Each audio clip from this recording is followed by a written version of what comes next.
সুস্থ যেন বিদেশে চিকিৎসা না ফিরে এসে এই বাংলাদেশের মানুষের সমর্থন নিয়ে আগামী দিনে দেশনেত্রী বেগম খালেদা জিয়া সরকার গঠন করবেন ইনশাআল্লাহ।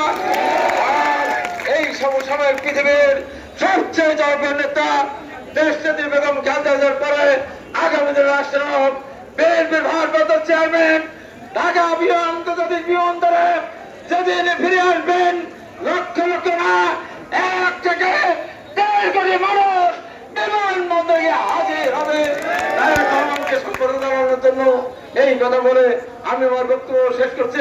কারাগার থেকে যারা বেরিয়ে এসেছে তাদের সুস্থতা কামনা করছে, আপনাদের সুস্থতা কামনা করছে। এই বলে আমার বক্তব্য শেষ করছে। দেশনেত্রী বেগম খালেদা জিয়া জিন্দাবাদ, আগামী রাষ্ট্রের জনাব তারেক রহমান জিন্দাবাদ, শহীদ রাষ্ট্রপতি জিয়া রহমান অমর হোক, অমর হোক, অমর হোক। আসসালামু আলাইকুম।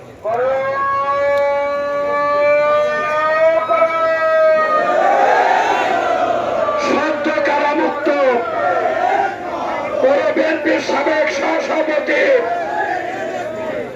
জব্বার ভাই আমাদের জননেতা হাবিব ভাইয়ের হাত থেকে ফুলের মালা ও মিষ্টি দিয়ে আমাদের নেতা বরণ করে নিচ্ছেন জননেতা হাবিবুর রহমান হাবিব ভাই।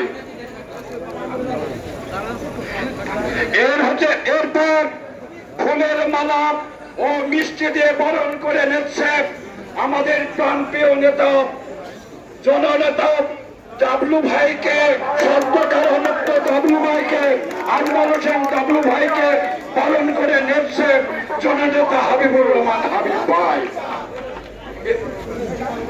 নেভার রহমান রাজু কে ফুলের মালা ও মিষ্টি দিয়ে বরণ করে নিচ্ছে রাজপথের লড়াকু সৈনিক, আন্দোলন সংগ্রামের অকুত ভাই সৈনিক জননেতা হাবিবুর রহমান হাবিব ভাই।